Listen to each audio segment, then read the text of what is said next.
বাবাকে মৃত্যু শয্যায় অন্তত একবার সাক্ষাৎ করতে চেয়েছিলেন।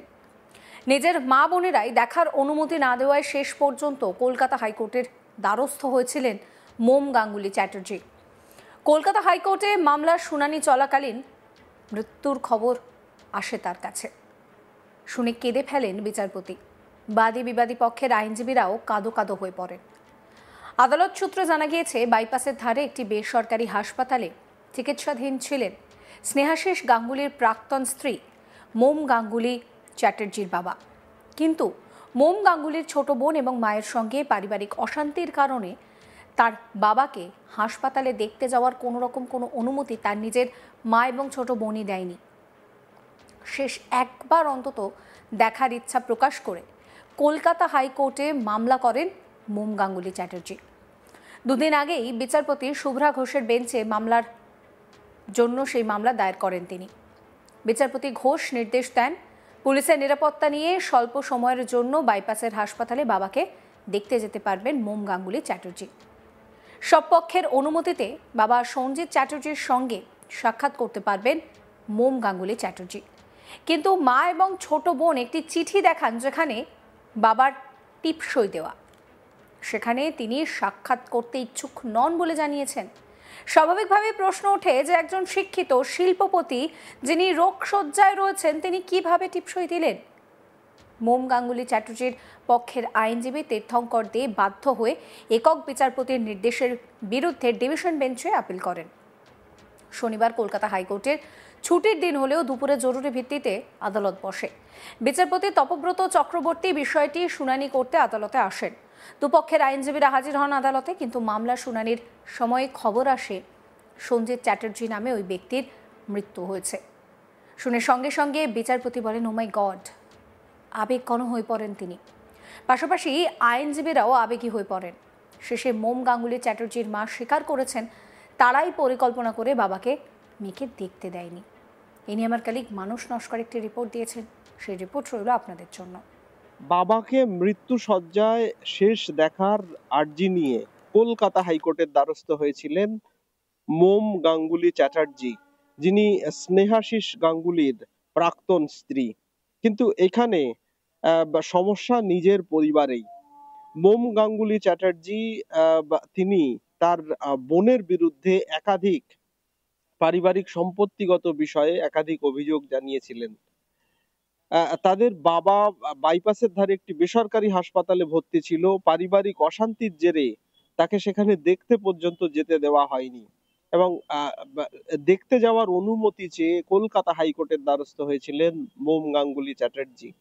এবং শনিবার আমরা জানি যে আদালতের সাধারণত ছুটির দিন থাকে, সেই দিন জরুরি ভিত্তিতে বেঞ্চ বসানো হয় এই মামলার শুনানি করার জন্য।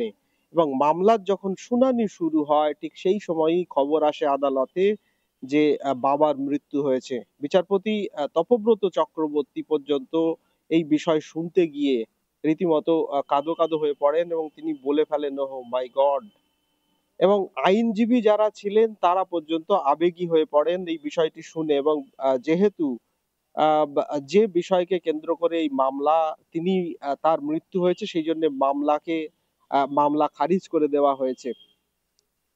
আদালত সূত্রে যেটা জানা যাচ্ছে যে মোম গাঙ্গুলি চ্যাটার্জি তার বাবা সঞ্জিত চ্যাটার্জি তিনি কলকাতার বেসরকারি একটি হাসপাতালে বাইপাসের ধারে দীর্ঘদিন ধরে শারীরিক অসুস্থতার জন্য চিকিৎসাধীন ছিলেন।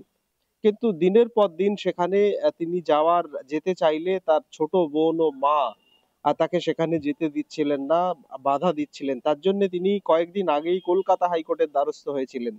কলকাতা হাইকোর্টের একক বিচারপতি শুভ্রা ঘোষের বেঞ্চে এই নিয়ে মামলা দায়ের হয় এবং বিচারপতি ঘোষ সব পক্ষের বক্তব্য শোনার পর পুলিশকে নির্দেশ দেন প্রয়োজনে পুলিশি নিরাপত্তা সহ স্বল্প সময়ের জন্য মোম গাঙ্গুলি চ্যাটার্জি তিনি তার বাবার সঙ্গে সাক্ষাৎ করতে পারবেন বা তাকে দেখতে যেতে পারবেন।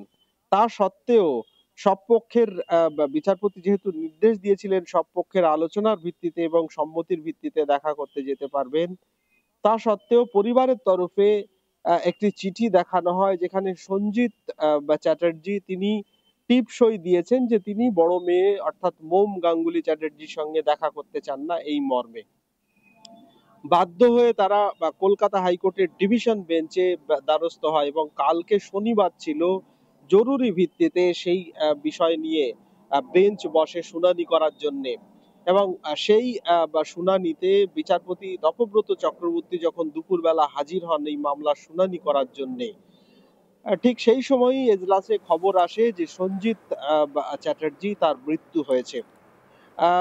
সঙ্গে সঙ্গে বিচারপতি শুনে রীতিমতো আবেগী হয়ে পড়েন এবং আইনজীবীরাও যারা ছিলেন তারাও আবেগঘন হয়ে পড়েন এই বক্তব্য শোনার পর এবং মামলা খারিজ করে দিয়েছেন। শেষে তিনি স্বীকার করেন যে এই চিঠি তারাই বানিয়েছিলেন যাতে মোম গাঙ্গুলি চ্যাটার্জির সাথে তার বাবার সাক্ষাৎ না হয়। কারণ বাবা একজন শিক্ষিত শিল্পপতি, তিনি একটি কাগজে টিপ সই দেবেন বা টিপ ছাপ দেবেন সেটা কাম্য নয়।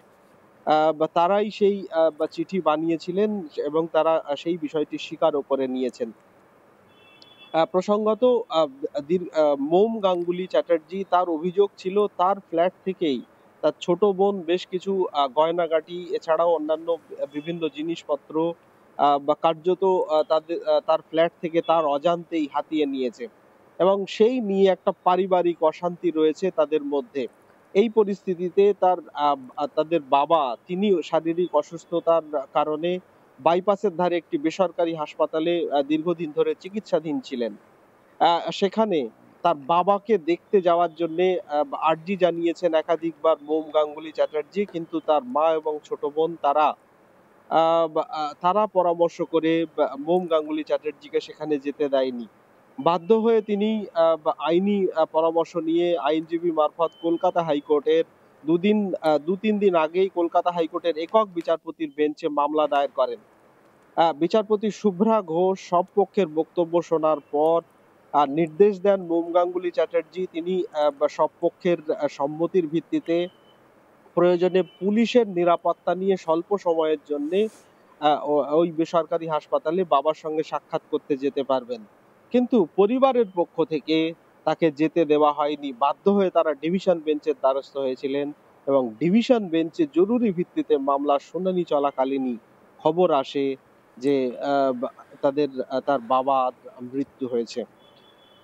এই কার্যত এরকম মর্মান্তিক ঘটনার সাক্ষী কলকাতা হাইকোর্ট। সাধারণত কলকাতা হাইকোর্টের ইতিহাসে এরকম ঘটনা খুব একটা ঘটেছে বলে আইনজীবীরা পর্যন্ত জানাতে পারছেন না।